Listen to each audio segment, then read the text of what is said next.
for just the cost of a cup of coffee, you can help give this cooking refugee a big boy cutting board.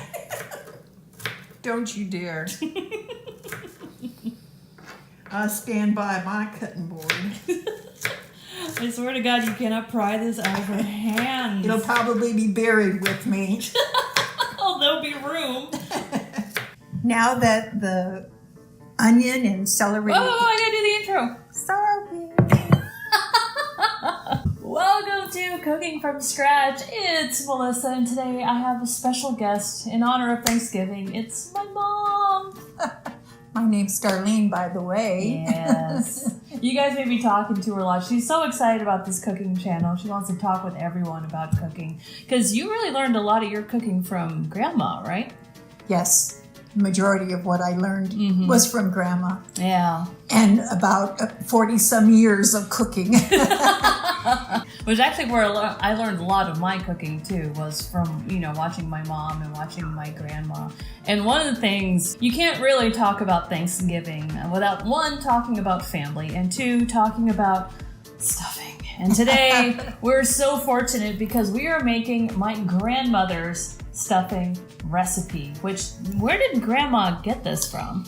She probably got it from her mother because that was quite the common tradition at the time. There were no cooking schools, or you learned from family, direct family or family members. That's true. So, grab yourself a drink. Thank you. Crank up the music and let's get cooking. So, to start us off, what you're going to need is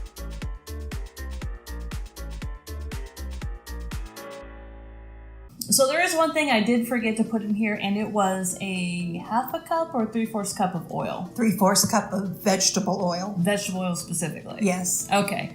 Now it seems like a lot for when you're sauteing vegetables, but the oil is actually doing something else for the stuffing, isn't it? Yes, it does. It gets incorporated into the stuffing, so that adds some more liquids into what we're putting together. Ah, okay. That's good to know. So I was wondering, how does this get licked? Because we're starting off with a whole lot of bread. A whole loaf of bread, as a matter of fact. She's so good at this. See, this isn't my show. It's just her show.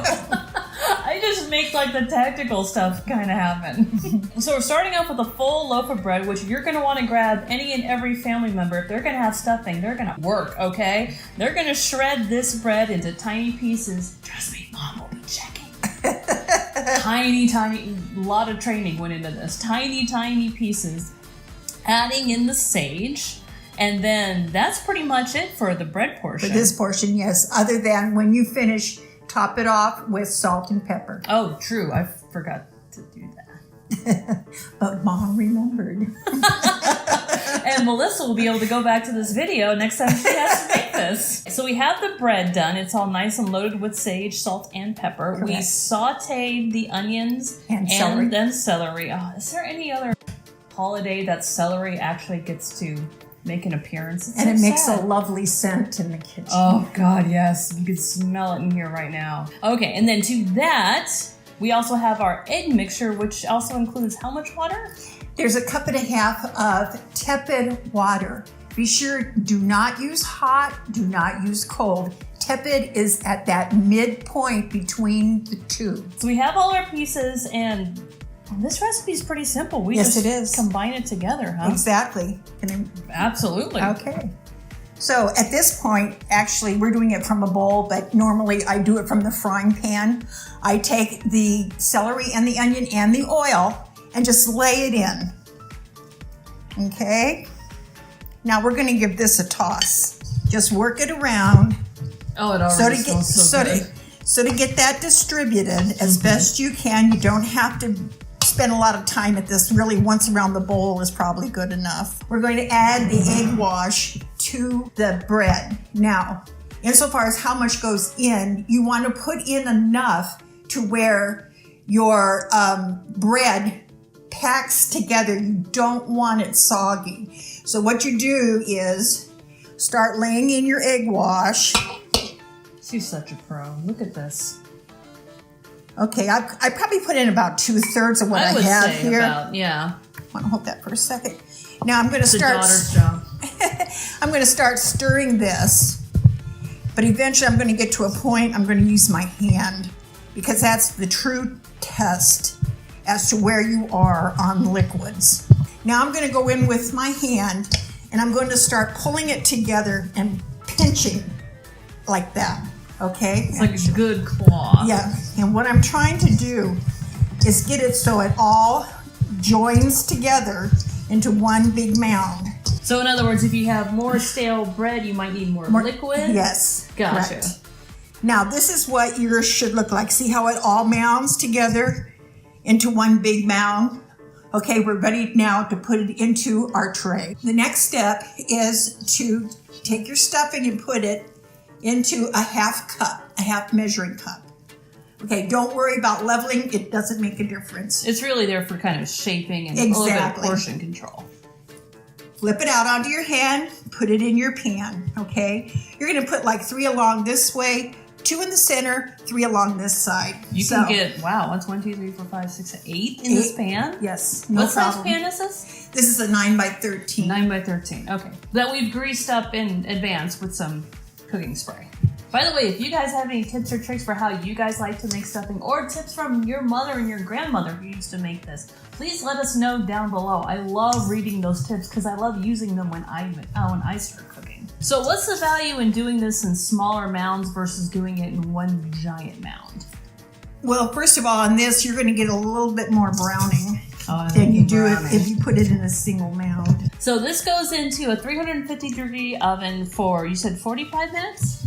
You cover it with aluminum foil and cook it for 30 minutes. At the end of that time, take the foil off and cook it for another 15 minutes. To get that browning. And get the browning, and then you're done. Ah, okay. So before we do that, let's talk a little bit of the benefits of actually doing the stuffing outside of the bird, because we know it's tradition. Everyone's heard, oh, you put the stuffing in the bird, it gets the flavor. It does, but the problem is when you actually come to cooking the turkey. In order to get the stuffing done, the turkey will be underdone and you're at risk for some horrible viruses. You don't want to spend Thanksgiving and the day after in the bathroom.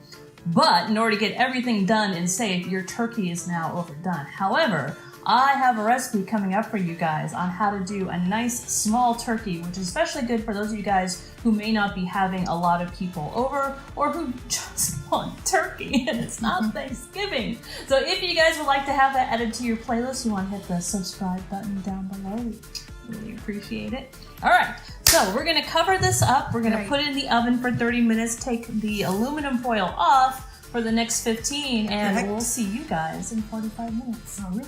And there you have it. I mean, it couldn't be any simpler, but oh my god, it smells so good in here. Thank you guys so much for hanging out. I can't. This is going to ruin the thumbnail. I don't care. I want to bite, like right now.